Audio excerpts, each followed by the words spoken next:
Anfield is usually where visiting teams go to watch their dreams collapse. And for 80 minutes, it looked like Liverpool had written the perfect blueprint to suffocate Pep Guardiola's Manchester City. But football isn't an 80-minute sport. It's decided in the final margins, in the final third.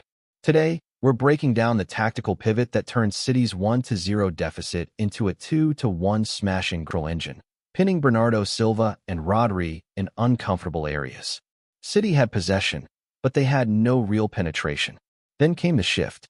Bernardo Silva stopped hugging the touchline and began drifting into what analysts call the corridor of uncertainty, that awkward zone between fullback and center back where defenders hesitate for just a second. And that second was all City needed. Szoboszlai played him onside during one of Liverpool's rare defensive lapses, and City exploited it instantly. This wasn't luck. It was Guardiola's overload strategy finally stretching Liverpool's defensive line until it snapped. The penalty wasn't just a foul. It was the result of fatigue and panic. When City increased the tempo in the final 10 minutes, Liverpool's step-up became just a fraction slower. And that's where Haaland's influence goes beyond scoring. He creates gravity. He drags to. This is the ground where even elite sides arrive confident and leave broken.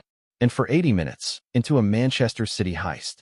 And trust me, the story of this game can be summarized in one sentence. Dominik Szoboszlai went from hero to zero in seconds. Liverpool's first half blueprint. Let's start with what Liverpool did brilliantly. Because the first half wasn't luck. It wasn't City having an off day. It was Liverpool killed them in the middle. They didn't press like madmen. They pressed intelligently. They held the difference. Liverpool's main focus was shutting down two players. Rodri, Bernardo Silva.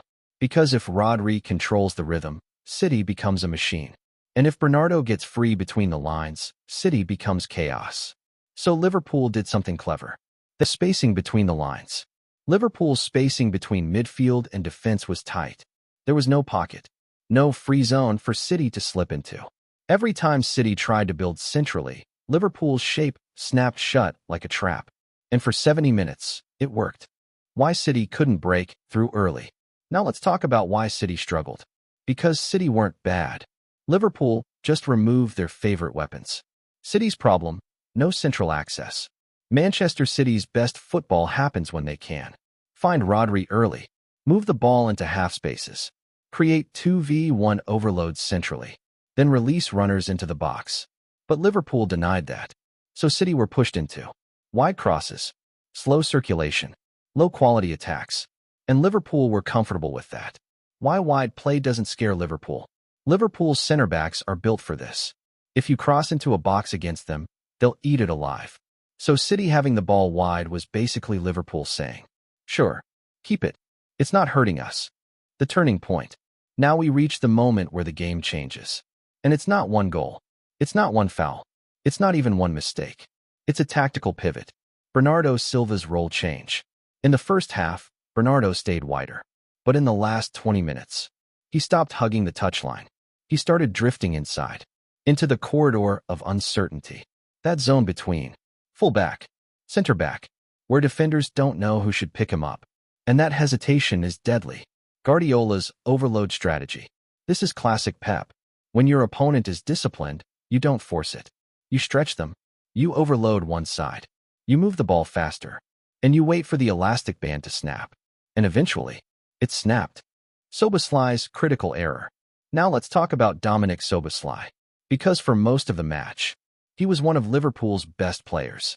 Energy, aggression, work rate. But then he had one moment. One lapse. And it changed everything.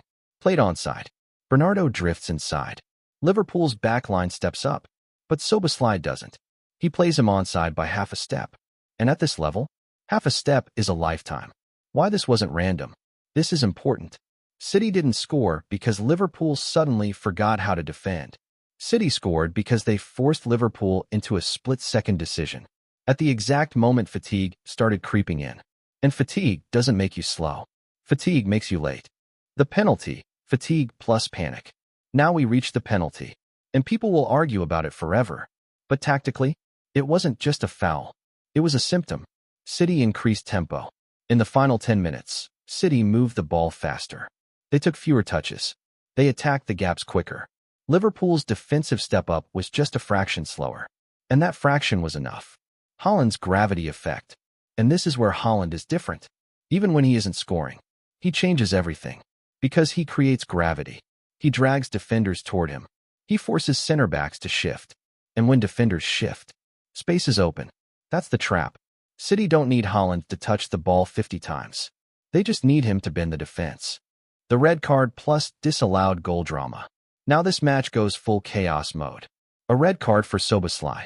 A goal ruled out. Anfield exploding. And suddenly the game isn't about tactics anymore. Drained. City smelled blood. And City did what champions do. They finished the job. The final third lesson. Now here's the big takeaway. Liverpool won the first 70 minutes. They had the better structure. They had the better discipline. They had the better plan. But City won the final 10. And that's because City have something most teams don't. Tactical flexibility. They can play slow. They can play fast. They can play wide. They can overload inside. They can switch tempo instantly. Liverpool had one plan. City had multiple. And in the final third, the team with more solutions usually wins. So yes, Liverpool defeats something again. You don't need to dominate the whole match to win. You just need to dominate the moments that matter. Because football isn't won in 80 minutes. It's won in the final third. If you enjoyed this breakdown, subscribe for more tactical analysis. And comment below. Was this a Pep masterclass or a Liverpool collapse?